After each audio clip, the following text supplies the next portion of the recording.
Nós estamos ao vivo, quarta-feira, 8 horas da noite. Estamos aqui pelo Instagram, @walter_smn. Se você está vendo pelo YouTube, eu já vou deixar o convite para que você esteja aqui com a gente presencialmente, ou ao vivo, na verdade, não é presencialmente não, mas ao vivo, na semana seguinte. E daqui a pouquinho a gente vai começar. Nós estamos aqui falando sobre o panorama bíblico. Hoje é o nosso 7º encontro. O panorama bíblico, você sabe, é uma série em que a gente está percorrendo pelos principais pontos da palavra, ou alguns dos principais, da história de Israel, vendo na ordem cronológica, para que você tenha uma maior compreensão da palavra, para que você possa fazer a sua leitura aí com mais entendimento. Se você tiver alguma dúvida, pode deixar aí pra gente nos comentários, que a gente vai tentar tirar aí. Se não der para tirar aqui agora, a gente tenta trazer na próxima semana. Galera, como de costume, 8h05, eu vou iniciar aqui, vou fazer uma oração rapidinho e a gente já começa. E quem for chegando, vai pegando de onde a gente estiver, tá bom? Feche seu olho aí, se possível. Pai, nós te louvamos, bendizemos o teu santo nome. Nós declaramos que só Tu és Deus, só Tu és o nosso Rei, é o nosso Mestre, é o nosso Pai. E nós somos tão gratos a Ti, meu Deus, por tudo que o Senhor tem feito em nossas vidas, por todo o mantimento, por todo o suprimento que o Senhor nos dá. Nós consagramos a Ti esse tempo, nós pedimos, Espírito Santo, para que o Senhor abra o nosso entendimento, que o Senhor traga a revelação. Nós precisamos do Teu alimento, do Teu pão nessa noite. É o que nós pedimos em nome de Jesus. Amém. Amém. Bom, gente, como eu estava falando, nós estamos então percorrendo a Bíblia na ordem cronológica, nessa série Panorama Bíblico. Na semana passada, a gente falou sobre o reinado de Salomão e a gente foi até o filho de Salomão, que é Roboão, e a gente viu que ele na hora que ele assumiu o poder, o povo chegou até ele e falou: Roboão, o seu pai colocou um jugo muito pesado sobre nós. Dá uma aliviada nesse jugo aí, que tá complicado, cara. Aí Roboão vai até os anciãos, e aí pede conselho, aí eles viram e falam: olha, se você atender o pedido do povo, o povo vai ser sempre fiel a você, eles vão te servir para sempre. Aí Roboão despreza o conselho dos anciãos, anciões, tanto faz, tá? Essa palavra aceita os dois plurais. E aí ele vai até os jovens, os amigos dele, que provavelmente foram criados com todo luxo, com todo, com aquela da mesma forma que ele foi criado, perguntam o que ele devia fazer, os amigos viram e falam: não, bota para moer em cima desse povo aí, E aí Roboão faz isso e como resultado há uma cisão, E o Israel mais uma vez se divide em Reino do Norte e Reino do Sul. A gente mostrou na semana passada para você, eu tô com o mapinha aqui, rapidamente, ó. Aqui embaixo nós temos então o Reino do Sul, que é o território de Judá a partir de então, E aqui, de azul, nós temos o Reino do Norte, O Reino do Norte, que agora passa a ser conhecido como Israel. Aliás, Israel passa a ser conhecido como Reino do Norte. Então, a partir de agora, quando você vir na Bíblia a expressão Reino do Norte, ou quando falar Israel, ou quando falar Efraim, porque era a tribo mais próspera do Reino do Norte, você sabe que está falando dessa região aqui. Tá? E ao sul ficou então Judá e Benjamim, ficaram então aí como tribo do sul, tá? Então é isso que aconteceu, paramos nesse ponto na semana passada. Roboão então tá como rei agora do Reino do Sul, e no Reino do Norte nós temos Jeroboão. Jeroboão foi um servo de Salomão, e aí ele foi ungido pelo profeta Aías. É Aías o nome do profeta? Acho que era Aías, se eu estiver errado eu confirmo para vocês. E aí Aías falou que ele ia reinar sobre Israel, e quando tem essa cisão ele realmente é colocado como rei sobre Israel, Então, nós vamos começar a partir daqui, mas antes eu quero dar uma visão geral. Nós saímos então do período da monarquia, ou do reino unificado, Nós vimos 3 reis, começamos ali então com Saul, depois nós tivemos Davi e depois nós tivemos Salomão. Com essa cisão, nós entramos agora no período do reino dividido. O reino dividido, então, começa mais ou menos em 930 a.C., tá? Lembrando que quando a gente está falando de antes de Cristo, o tempo vai lá do maior para o menor, né? 930 até descer em zero, depois começa do zero até a gente chegar hoje aí em 2023, né? O reino dividido ele vai de 930 até aproximadamente até 722, tá? Em 722, o reino do norte é levado cativo, né, pelos assírios, tá? E aí nós prosseguimos ainda, na verdade, prossegue o reino dividido com o período do reino dividido com Judá, que agora fica sozinha, até o ano de 586, quando é levado cativo pelos babilônios. Nós vamos falar sobre isso ainda, né? Nós estamos só dando uma visão geral. Então, nós temos aí um período de 350 anos, né? Que vai desde essa divisão até Judá ser levado cativa pelos babilônios, né? Para você se situar melhor aí, nós já falamos também que esse período ele é narrado na Bíblia em mais de um livro, né? Para ser exato, nós estamos aqui vendo 2 livros ao mesmo tempo. Nós estamos em 1 Reis, a partir do capítulo 12, e nós estamos e o reino dividido vai até o final de 2 Reis, e nós estamos em 2 Crônicas, capítulo 10, e o reino dividido vai até o final de 2 Crônicas também, tá? Detalhe, o livro de 1 e 2 Reis, ele vai alternando entre os reis de Israel e reis de Judá, e ele vai falando um pouquinho de cada um, né? O enfoque que é dado pelo autor é de que forma que esse rei se portou em relação a Deus. São basicamente 3 critérios. O rei foi fiel ao Senhor ou ele serviu outros deuses? Ele acabou com a idolatria, ele combateu a idolatria ou ele permitiu que a idolatria ocorresse na nação? E ele foi fiel à aliança davídica? Ou ele foi um rei injusto? Foi um rei perverso? Então esses 3 critérios eles são utilizados para descrever os reis a partir de agora, né? Quando a gente vai para o livro de Crônicas, Crônicas foca basicamente nos reis de Judá. Então se você estiver lendo aí pelo livro de reis, você vai ver essa alternância. Acaba que é um pouquinho complicado, vai e volta bastante. Se você for lá para o livro de Crônicas, você vai ver que ele vai focar só nos reis de Judá.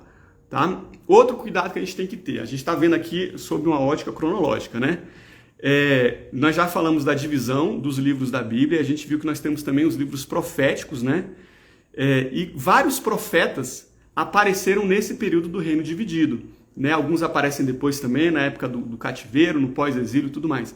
Mas a gente vai ver, por exemplo, profeta Isaías, profeta Miqueias, Jonas, Oséias, são profetas que existiram ou que coexistiram quando o reino estava dividido.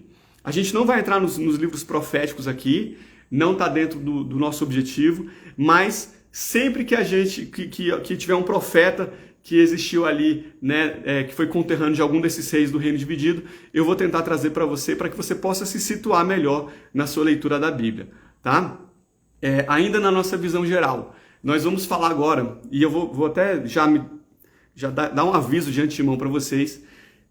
Se você já leu aí os livros de reis e de crônicas, você sabe que fala de muitos reis, né? Então é um pouquinho complicado de entender. Eu vou tentar simplificar ao máximo para vocês. Eu vou num ritmo um pouquinho mais lento. Eu vou tentar trazer também um pouquinho para o nosso contexto de hoje em dia, uma aplicação mais prática.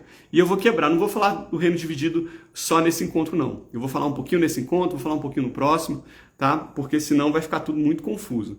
Mas se você tiver alguma dúvida, vai deixando aí nos comentários, tá bom? No reino dividido, nós temos do lado, né, de Judá 20 reis. Na verdade, são 19 reis e nós temos uma rainha, você vai ver depois. E do lado de Israel, nós temos mais 20 reis, tá? Qual que é a grande diferença dos dois?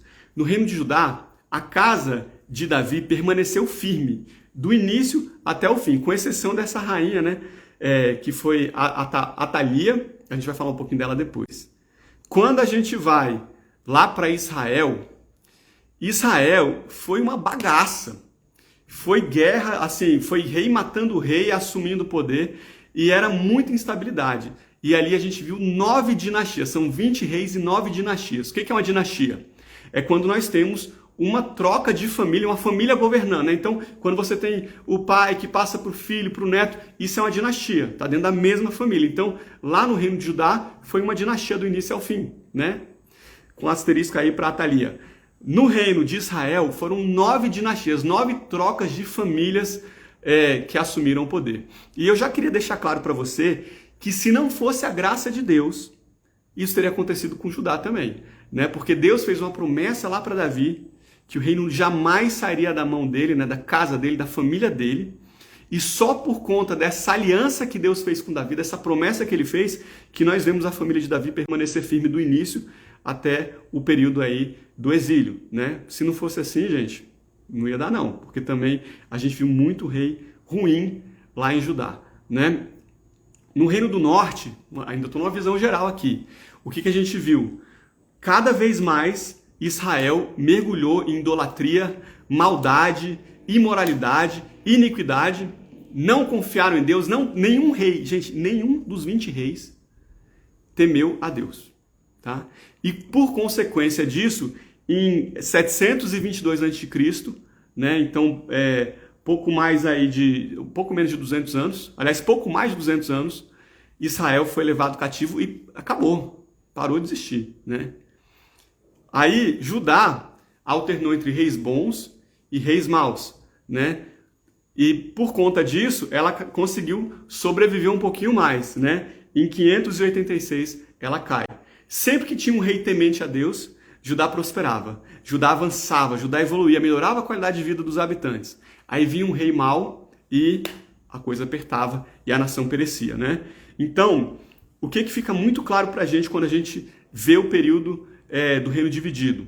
O tanto que um rei impacta os rumos da nação, né? O tanto que a nação ela sofre, ela pode sofrer ou ela pode se beneficiar em decorrência de quem está no poder, né? Isso tanto materialmente quanto espiritualmente. Claro, mais ainda espiritualmente, talvez, né? Porque a gente sabe que o mundo material é um reflexo do mundo espiritual. A verdade é essa, não é o contrário. É o mundo material que é um reflexo do mundo espiritual, né? Então, quando a gente tinha um rei, que ele era perverso, que ele era abominável a Deus, que ele levava as pessoas a se afastar de Deus, a nação como um todo perecia, né? Qualquer coincidência com os dias de hoje, qualquer semelhança é mera coincidência, né? Será? E aí, gente? Não. Acontecia lá atrás, continua acontecendo hoje em dia, né? Então, sem mais delongas, nós vamos começar aqui, para a gente tentar facilitar. Hoje, a gente vai falar dessa quantidade de reis. Ó, cada retângulozinho desse aqui é um rei diferente. Aqui nós temos a nação de Israel, né? E aqui nós temos Judá. Aqui é porque faltou uma linhazinha, então foi feito à mão mesmo, tá? Então nós começamos aqui com Roboão em Judá e com Jeroboão reinando sobre o Reino do Norte, né? Vamos começar então por Israel, Reino do Norte, Jeroboão. Primeira coisa que eu quero te perguntar: onde é que ficava o templo de Jerusalém? Onde ficava o templo de Jerusalém, gente? Falei, Jerusalém, né? Dei a resposta para você.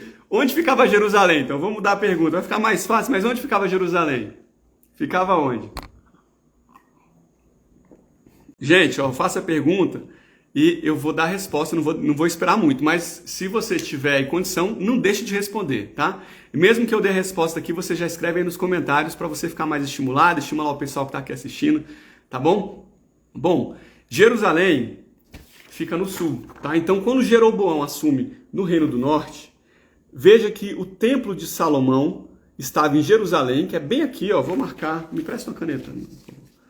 Jerusalém é isso aqui, ó. Ó Jerusalém marcada aqui, ó.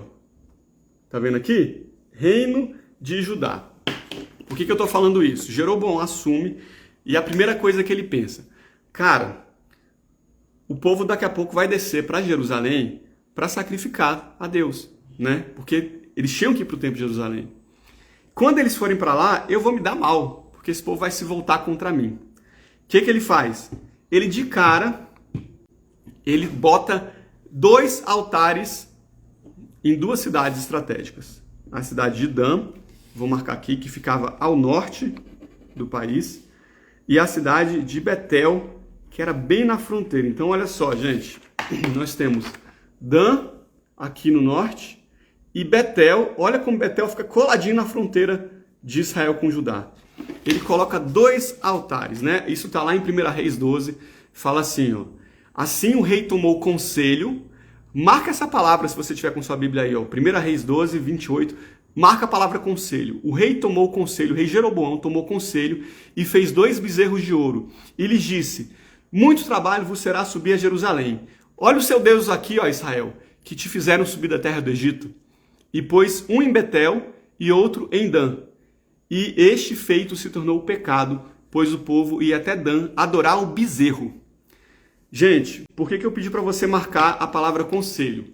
No finalzinho da semana passada, da nossa conversa da semana passada, eu estava contando a história de Roboão. E eu falei que ele tomou conselho também com os jovens, né? Tá no mesmo capítulo, também é 1 Reis. Gente, isso não é coincidência. É a segunda vez que no mesmo capítulo a gente vê um conselho idiota sendo dado. E por causa desse conselho, muita gente se complicando mesmo, né? Se lascando, tá? Olha como um conselho errado traz consequências terríveis, gente. Aqui, Jeroboão também buscou o conselho das pessoas erradas, fez esses 2 altares, né? E é interessante porque quando Jeroboão não era nada ainda, o profeta Aías, realmente foi o profeta Aías, ele chegou até Jeroboão e ele falou assim: você vai governar sobre 10 tribos. Aí é o Senhor falando com ele, né? Jeroboão, você vai governar sobre 10 tribos e eu quero que você me obedeça. Se você me obedecer, eu vou firmar a sua casa sobre Israel, assim como eu estou firmando a casa de Davi, né?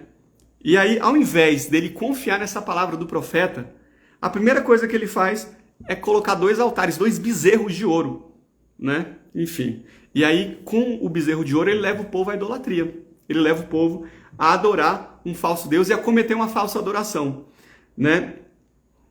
O que você lembra quando você pensa em bezerro de ouro? Eu sei que tem muita gente aí que já sabe o que eu quero falar. Quando você pensa em bezerro de ouro, eu tenho certeza que a primeira coisa que vem à mente de vocês não é esse bezerro que ele coloca em Betel e que ele põe em Dan. Certamente a primeira coisa que você lembra é daquele bezerro de ouro lá do Egito. Quando o povo estava saindo, estava fugindo do Egito, estava no deserto. Nós vemos que Moisés sobe no monte, fica 40 dias, o povo não sabe onde está Moisés. Cadê Moisés? Moisés foi para o monte, sumiu, não volta mais. Isso aí Paulinho colocou quando Moisés sobe o monte. E aí Arão, irmão de Moisés, que era o sumo sacerdote, faz um bezerro de ouro para o povo adorar. E é interessante porque o termo que ele usa para bezerro, quando Arão faz o bezerro, ele fala assim: olha aí o seu Deus que te tirou do Egito. Ele fala a mesma coisa que Jeroboão fala aqui, né? E o termo que ele usa para Deus é Yahvé, que era um termo que só era usado para Deus. Deus, o Deus Jeová, Jiré, o nosso Senhor e Salvador. Não é usado para falsos deuses, né? Então eles sabiam que era Deus mesmo que tinha tirado do Egito, que tinha feito o livramento, mas eles criaram uma imagem de Deus da forma como eles queriam. E essa imagem que eles criaram de Deus, quem fala isso é o John Bevere, no livro Kryptonita. Essa imagem que eles criaram, ao criar uma imagem falsa de Deus, isso deu liberdade para que eles adorassem Deus da forma que eles achavam que devia. E eles vão e cometem e fazem uma grande orgia, uma grande festa com muita abominação e como consequência muita gente morre, né? E a gente vê aqui Jeroboão seguindo o conselho de pessoas erradas e cometendo o mesmo erro que foi feito lá atrás. Cara, sério. Fala sério, né? Fala sério. Olha como é importante também a gente ler a palavra de Deus. Porque na palavra de Deus a gente vê vários exemplos. Exemplos a serem seguidos e exemplos a serem evitados, né? E se você não conhecer a palavra de Deus, você vai ter um sério risco de cometer esses mesmos erros, né? Para piorar, não satisfeito com fazer esses 2 altares, né? Esses 2 lugares de adoração, você lembra quem é que podia ser sacerdote naquela época? Qual que era a tribo? Todo sacerdote tinha de ser de uma única tribo. Você lembra que tribo era essa? Levi. Só os levitas podiam ser sacerdotes, né? O que Jeroboão fala? Qualquer pessoa que quiser ser sacerdote, pode ser sacerdote, né? Então, ele começa a instituir sacerdotes de outras tribos. Gente, olha a gravidade do pecado de Jeroboão, né? Indo totalmente contra a lei do Senhor. Como resultado, vários levitas saem de Judá e vão saem de Israel, que estavam naquela região, e vão para Judá também. Então a gente vê que Judá também, além de Judá e Benjamim, a gente tem muitos levitas ali também na tribo, fazendo parte agora da nação de Judá por conta desse pecado. Isso aí, Tiagão matou a pau, colocou aí, sacerdote era da tribo de Levi. Bom, então é isso que está acontecendo lá no reino de Israel, né? Jeroboão. Aqui nós começamos em 930 a.C. Vamos ver um pouquinho agora como é que está lá em Judá. Enquanto Jeroboão está em Israel, em Judá nós temos Roboão, né? Roboão assume então o poder. E eu vou falar rapidamente para a gente não perder muito tempo. Roboão, ele se afasta da lei do Senhor também, né? Ele constrói altares idólatras, ele põe colunas e postes sagrados, e o país chega a ter prostitutos cultuais também, que eram homens e mulheres que se deitavam com pessoas como forma de adoração a outras divindades, né? Principalmente Baal, né? Roboão governa por 17 anos, e aí Roboão morre. E quem assume o poder é o filho dele, Abias, tá? Abias comete todos os pecados que o seu pai cometeu. Ele governa somente por 3 anos, e aí ele também morre, né? E aí o filho de Abias, que era Asa, assume então o reinado lá em Judá, tá? Bom, diferentemente, então, para mostrar para você aqui, nós temos Roboão. E aí depois de Roboão, Abias assume. E logo depois de Abias, já vem Asa aqui assumindo. Abias, 17 anos, 3 anos, e agora nós temos Asa. Asa começa quando Jeroboão ainda estava reinando ali sobre Israel, né? Diferentemente do que o seu pai fez, Asa, ele foi aprovado aos olhos do Senhor, né? Pela primeira vez, então, a gente tem aí um rei de Judá que faz aquilo que é certo aos olhos do Senhor, né? Ele expulsa os prostitutos cultuais que tinham sido feitos lá na época do pai dele, ele desfaz os altares idólatras, né? E ele ordena que Judá buscasse o Senhor, obedecesse às leis do Senhor, né? Então, no tempo dele, houve muita paz, porque o Senhor trouxe muita tranquilidade para o reino. Por quê? Porque ele foi fiel ao Senhor, ele levou o povo a buscar, né? Ele reinou sobre Judá por 41 anos. Muita gente, muito tempo, né, gente? Bom, como a gente está no comecinho do reinado de Asa, eu vou voltar agora então. Então a gente vai indo na sequência, né? Eu vou voltar agora para aqui, para Israel, que você já consegue ver aqui que vem uma bagaça, né? Olha o tanto de gente aqui, ó, no período de Asa. Então vamos lá. Voltando para o reino de Israel. A gente está aqui com Jeroboão. Jeroboão morre e o filho de Jeroboão assume. O filho dele era Nadab, tá? Nadab faz aquilo que Deus reprovava. Nadab fica no poder somente por 2 anos, e aí ele é morto por Baasa, tá? Lá em 1 Reis, capítulo 15, versículo 33 e 34, fala assim: no ano 3º de Asa, rei de Judá, Baasa, filho de Aías, começou a reinar sobre todo Israel em Tirza, e reinou 24 anos, e fez o que era mal aos olhos do Senhor, e andou no caminho de Jeroboão, e no pecado que ele tinha feito Israel pecar. Só uma dica para você, né?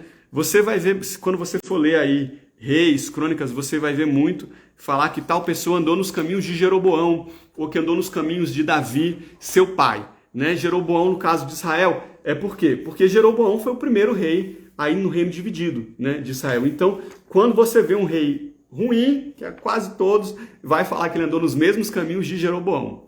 E em Judá, ele vai falar, ele andou nos caminhos de seu pai Davi, ou então ele não andou nos caminhos de seu pai Davi. No caso, a palavra pai está fazendo uma referência ao fato de que Davi era um ascendente, né, dele, porque nós temos aqui, então, os sucessores de Davi, neto, bisneto, tataraneto e por aí vai, né? Então, nós já vimos aqui, então, Jeroboão, depois nós temos aqui Nadab, 2 aninhos só, e aí a gente tem Baasa.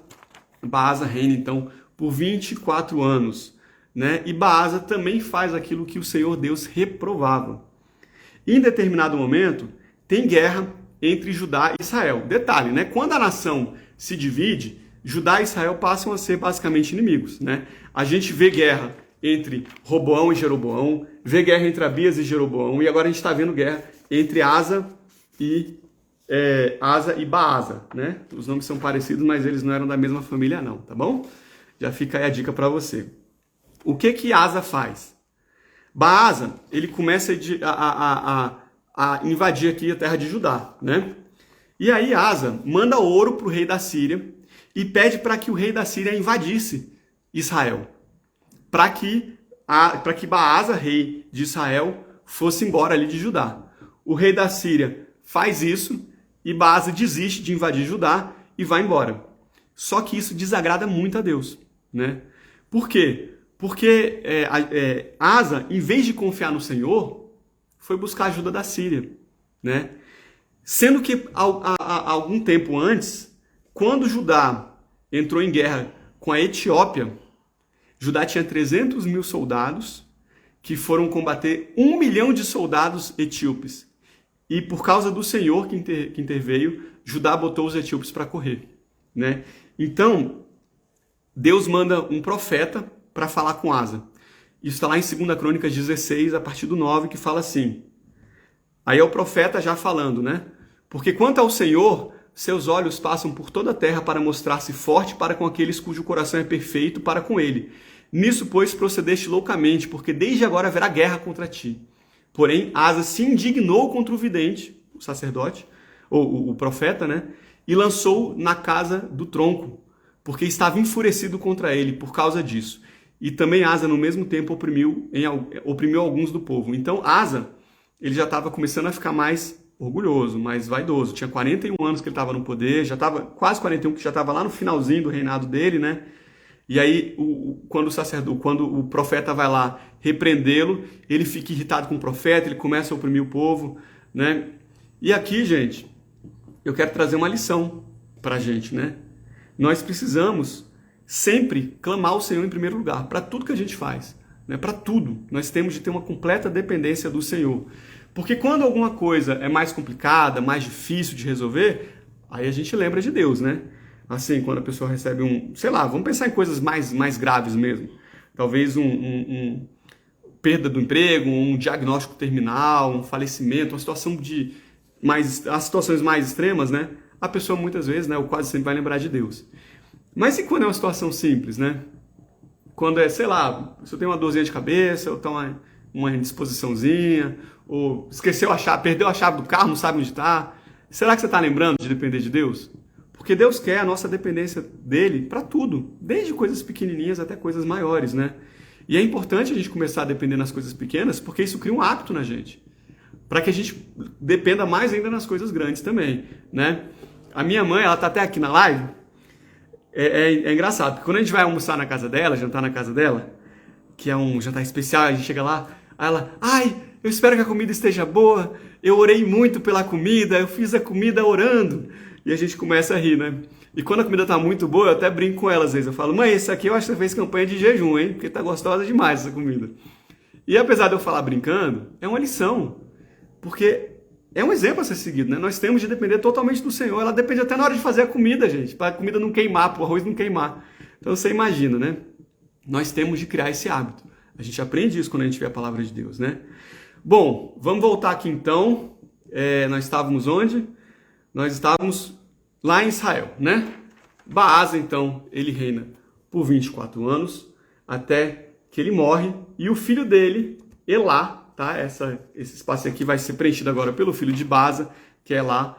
O filho dele assume o poder, e Elá, eu já vou falar outro nome que você já pode colocar aí, tá, meu amor? Uhum. Elá, ele assume o poder por 2 anos, até que o oficial dele, Zinri, conspira contra ele, Zinri com Z, conspira contra ele, mata Elá e assume o poder, né? Mas Zinri, ele tem uma passagem express, é o recorde. Ele fica longos 7 dias no poder. Até que Onri, que era comandante do exército, cerca, né, cerca Zinri, e Zinri vai e faz o quê? Taca fogo e se mata. Aí Onri assume o poder. Então nós temos, ó, só para você ver melhor aqui, ó, nós estávamos aqui em Baasa, Elá, que é o filho dele, assume o poder, fica no reino aí por 2 anos, Zinri conspira contra ele, mata, fica 7 dias, e aí nós temos agora Onri.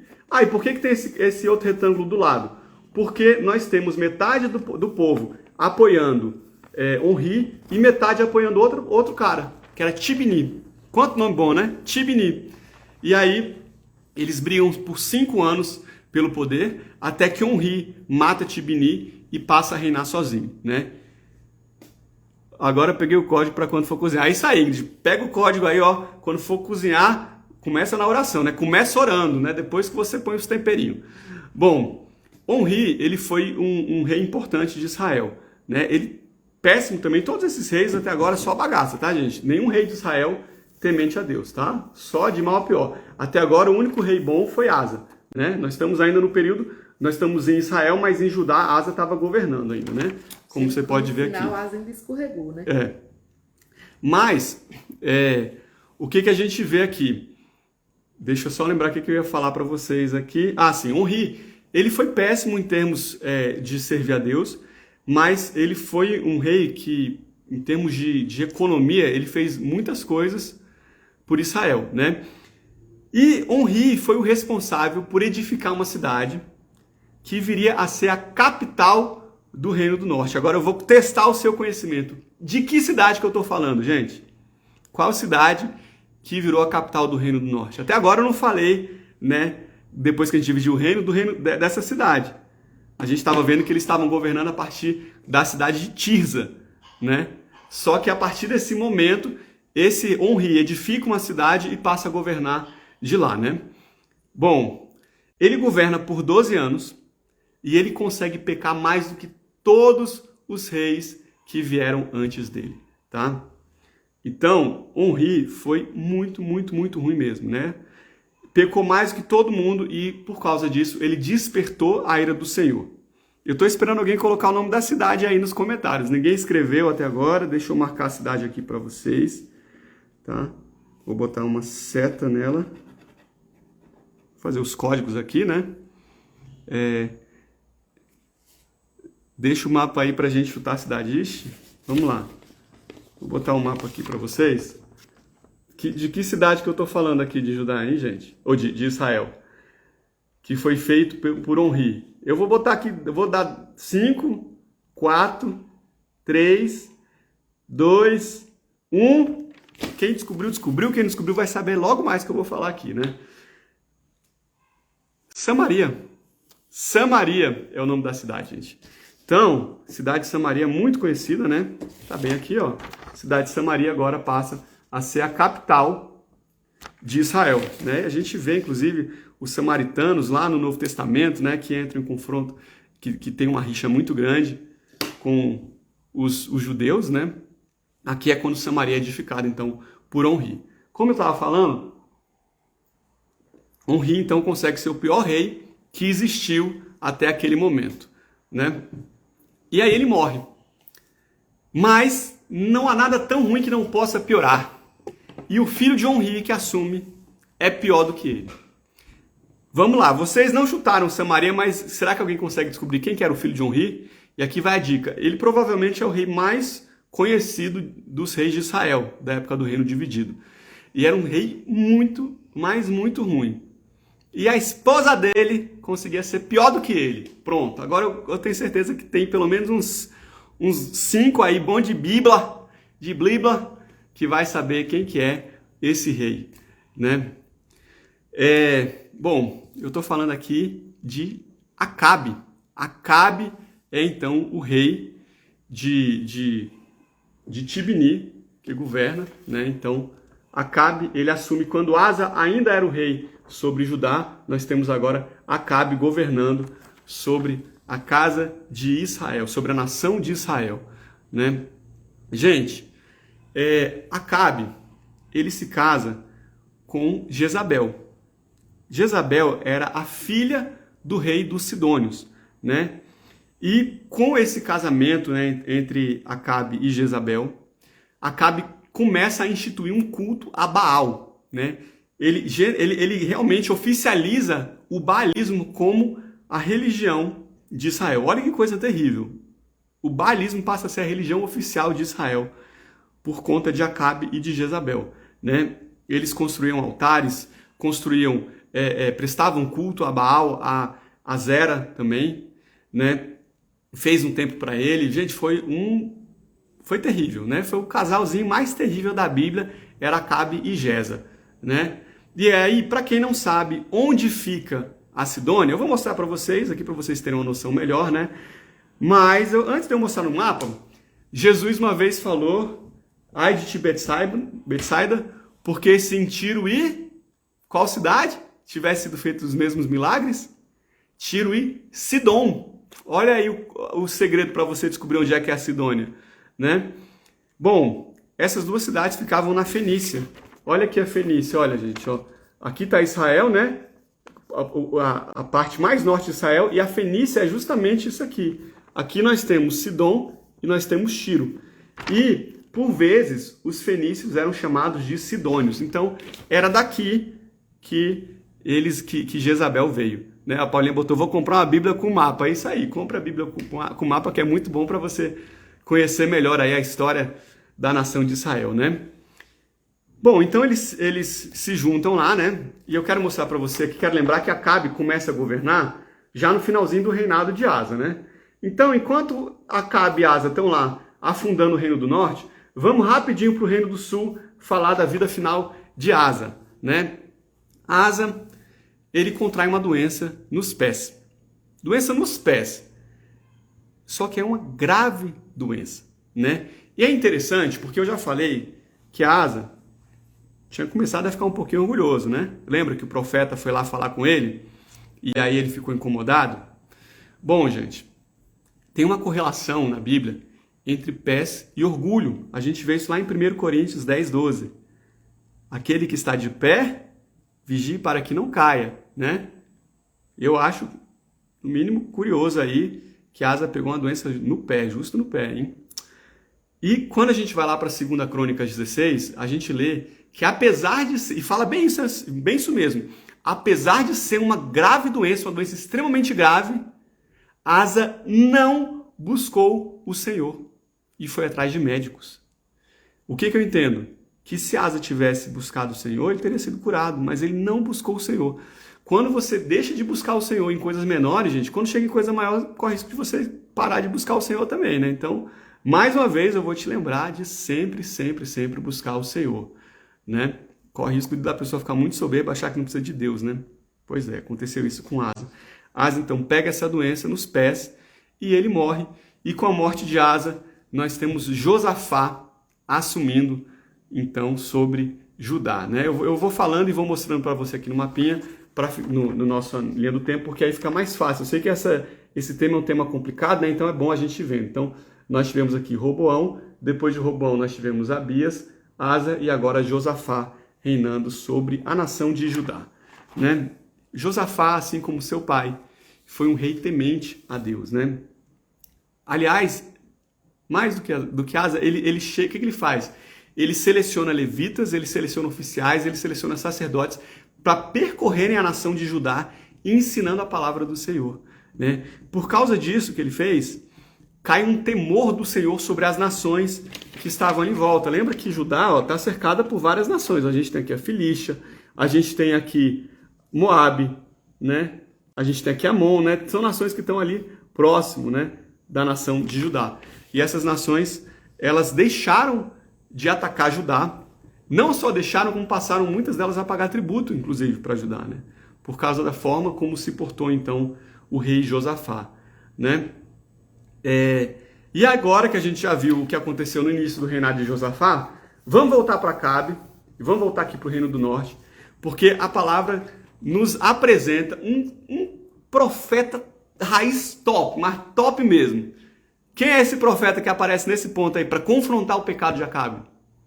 Gente, enquanto você vai escrevendo aí o nome desse profeta, o livro de Reis, ele é interessante porque ele apresenta de forma mais veemente os profetas, né? Claro, a gente já tinha um profeta aí que tinha sido apresentado antes, né? Que foi Samuel, a gente viu que ele era sacerdote, profeta e juiz, mas aqui no livro de Reis a gente vê alguns profetas sendo levantados, e nesse período do reino dividido, a gente vê vários profetas sendo levantados, né?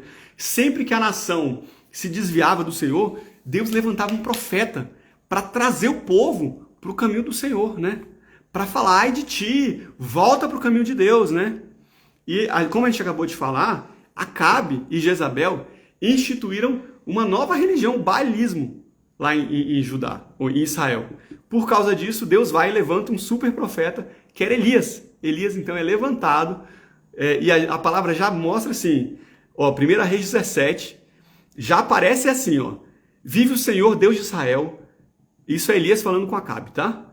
Vive o Senhor Deus de Israel, perante cuja face estou, que nestes anos nem orvalho nem chuva haverá, senão segundo a minha palavra. Ou seja, enquanto eu não falar, não vai chover. Só chove quando eu falar. Olha como é importante a gente conhecer o contexto, né, daquela época.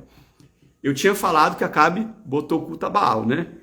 Quando a gente estava, eu acho que na nossa segunda conversa dessa série Panorama Bíblico, quando o povo de Israel ia entrar na Terra Prometida, eu falei para vocês que a divindade principal daquela região era justamente Baal. E eu falei que essa divindade, que era adorada pelos cananeus, né, que eram os povos daquela região, era uma divindade associada com o quê? Você lembra? Produtividade, fertilidade, agricultura e chuva. Gente, quando Elias fala que não vai chover até ele falar, ele está confrontando Baal. Em tese, para aquele povo lá, Baal era o deus da chuva. Ele que mandava a chuva. Elias vira e fala, não vai chover, eu estou falando só vai chover quando eu mandar. Olha que top, né? Isso era uma humilhação para os profetas de Baal. Porque eles lá adorando a Baal e não vinha chuva nem nada, né? Bom, ele fala isso, ele foge. Aliás, ele foge não, Deus manda ele junto de um ribeiro de Querite, lá ele é alimentado por corvo. Depois, o ribeiro seca, Deus manda ele lá para Serepta, que era uma cidade que ficava onde?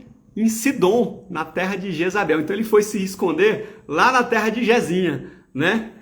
E lá, quando ele chega lá, ele conhece uma viúva, ele vira para a viúva, fala para ela fazer um pão para ele, ela vira e fala, olha, eu só tenho mais um pouquinho de azeite, de pão, eu vou fazer isso aqui, vou comer e vou morrer. Aí ele vira e fala, não, primeiro você vai fazer para mim, porque não vai acabar azeite, não vai acabar pão até chegar a chuva. Ou seja, a seca que ele mandou sobre Israel também atingiu a Fenícia, os sidônios, né? Para mostrar que Deus é o Deus de toda a terra, né? Não é só de Israel, não. Bom, ela faz o alimento, o pão para ele, não falta azeite, não falta pão, depois o filho dela morre, Elias vai lá, ressuscita o filho dele, eu estou passando rapidinho, porque senão a gente vai avançar muito no tempo previsto para hoje, né?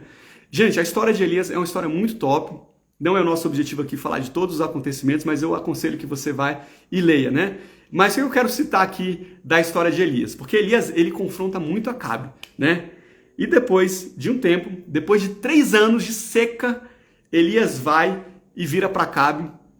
Ele aparece, Acabe estava atrás dele, não conseguia achar em lugar nenhum. Elias vai e se apresenta e aí fala, junta os seus profetas, chama aí os profetas de Baal, né, que eu vou fazer um duelo com eles. E aí vem 450 profetas de Baal. Era um combate para ver quem que era o Deus verdadeiro, né? Aí Elias vira e fala assim, traz 2 novilhos, aí vocês vão primeiro matar o novilho, vai preparar o altar, vai colocar lenha, mas você não vai botar fogo, né? E você vai orar, vai clamar ao seu Deus, a Baal, para que ele mande fogo. E depois eu vou fazer o mesmo. O Deus que mandar fogo é o Deus verdadeiro. O povo concordou, vamos fazer isso aí. Eles foram, fizeram o altar, botaram lá o novilho, né? E aí tentaram de manhã, a meio-dia, de tarde, e nada. E eles pulavam e se cortavam e derramavam sangue e nada. Enquanto isso, Isaías, fala mais alto, esse rei aí, esse seu Deus Baal, Elias virava e falava, Baal deve estar dormindo. Ele deve estar se aliviando, gente. Ele fala, ele deve estar no banheiro, fazendo número 2. Ele está ocupado com alguma coisa, fala mais alto aí. E nada, gente, nada. Beleza, né? Demorou um tempão, Elias se cansa, vira assim, não, agora dá licença aí. Se não sabe, não entra não, sem a instrução do profissional. Aí ele vai, faz o altar dele lá, né? Levanta um altar para o Senhor, coloca lá a lenha. E aí o que ele faz, gente? Eu quero saber o seguinte, se você quer meter fogo em alguma coisa, qual é a última coisa que você quer? Água, né? Se você botar água, vai ficar mais difícil de pegar fogo. Elias vira e manda trazerem 4 cântaros de água. Um cântaro, eu fui pesquisar, dá entre 12, eu vi assim, de 12 litros, de outro lugar vi de 15 a 30, não tem um consenso não, mas vamos dizer que tem aí cerca de 15 litros. Gente, 4 cântaros de água são 60 litros. Traz 60 litros de água e joga aí em cima do altar na lenha. Encharcou. E ele manda fazer isso 3 vezes, né? Depois que está tudo encharcado, gente, 180 litros aí de água, Deus vai, desce fogo, consome o holocausto, lambe a água toda, e aí o povo reconhece que só o Senhor era Deus. E Elias vai e manda matar os profetas de Baal, acaba com os profetas de Baal, né? E eu vou dar só um detalhe que eu não quero que passe batido aqui, né? Tudo bem, a gente pode pensar aqui, pô, Elias botou água para mostrar que não tem nada que é muito difícil para Deus, né? Porque como é que você queima 180 litros de água, né? Só Deus. Mas a gente pode extrair um outro princípio muito, mas muito interessante disso aqui também, né? O tipo de semente que a gente oferta determina o tipo de colheita que a gente vai ter também, né? Gente, o que Elias queria, no final das contas? Né? Humilhar o povo para mostrar que Deus era o Deus que mandava chuva, água, né? E aí o que ele oferece para Deus? Água. O que ele põe no altar? Água, né? Água é oferecida como sacrifício. Naquela época, lembra, eram 3 anos de seca. Gente, como é que você consegue 180 litros de água depois de 3 anos de seca? Você imagina o povo lá, pegando o resto de água que tinha, aquela água que estava escassa, que era caríssima, né? Difícil de encontrar, e entregando para o altar lá.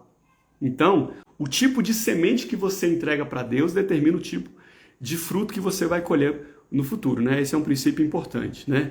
Bom, para a gente resumir aqui, né? Acabe fala para Jezabel o que aconteceu, Jezabel fica indignada porque mataram os profetas dela, manda o recado para Elias que ela ia atrás dele a matá-lo, Elias fica com medo, foge, vai para a caverna, pede para Deus para morrer, Deus dá um chega para lá em Elias e fala, não, seu tempo não acabou não, volta para cá, você tem coisa para fazer ainda, né? Depois a gente vê que tem uma guerra entre Israel e a Síria, Israel de Acabe e a Síria, né? E aí Deus, mesmo com toda a iniquidade de Acabe, Deus manda um profeta lá e fala que ia livrar Samaria, capital de Israel, das mãos dos sírios, né? E aí os sírios são vencidos, apesar do Sírio ter um exército melhor, né? E aí quando os sírios são derrotados, eles viram e eles falam assim, bom, Israel ganhou porque o Deus deles é o Deus das montanhas. Então, da próxima vez, a gente vai lutar contra Israel nos vales e a gente vai ganhar. E aí, claro, Deus não deixa barato, né? No ano seguinte, quando eles vão enfrentar de novo os israelitas, né?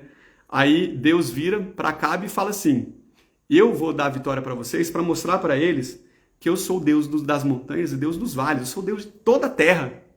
Eu não sou Deus só de um tipo de como é que chama, meu Deus? De terra, de planície, de quê? Região? Não, vocês entenderam aí, né? Enfim, e aí Deus vai e manda a vitória também, mais uma vez, para Israel, apesar de Acabe ser um Deus terrível, hein, gente? Vocês já viram tudo que Acabe fez, né? Bom, deixa eu ver o que mais que eu tenho para falar para vocês, para a gente acabar aqui. Ah, sim. Qual que é o problema? Quando Acabe vence a Síria, ele vai e ele poupa o rei, não só poupa o rei da Síria, como ele fala para o rei da Síria que ele ia dar de volta todas as cidades que o pai dele tinha tomado da Síria. Olha que coisa, gente. Aí Deus fica indignado com isso e fala, então vai ser a sua vida e a vida do seu povo pela vida do rei da Síria e do povo da Síria, né? Aí logo depois a gente vê Acabe querendo uma vinha, uma terra do lado do palácio dele para fazer a vinha dele lá. Ele vira para Nabote, que era o dono da vinha, deixa eu comprar. Nabote vira e fala, não vou vender não.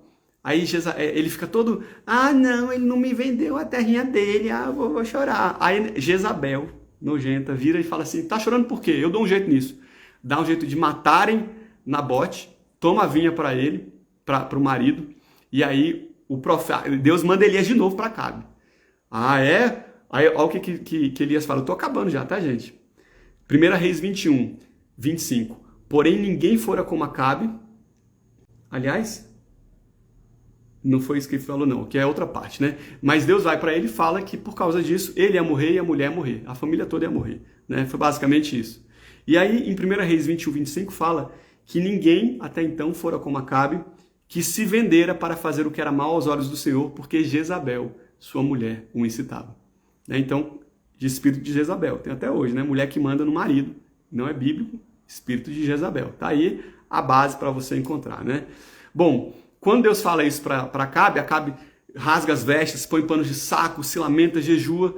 Aí Deus Deus é muito misericordioso, né? Para quem fala que Deus não era misericordioso no Antigo Testamento, que a gente não via a graça de Deus, Deus vira e fala para o profeta dele, olha aí, ó, Acabe se humilhou diante de mim. Então eu não vou tirar o reino da mão dele nesse momento, eu vou tirar do filho, eu vou fazer isso quando tiver o filho dele reinando, né? Acabe chama Josafá, que era o rei de Judá, para os dois guerrearem contra a Síria.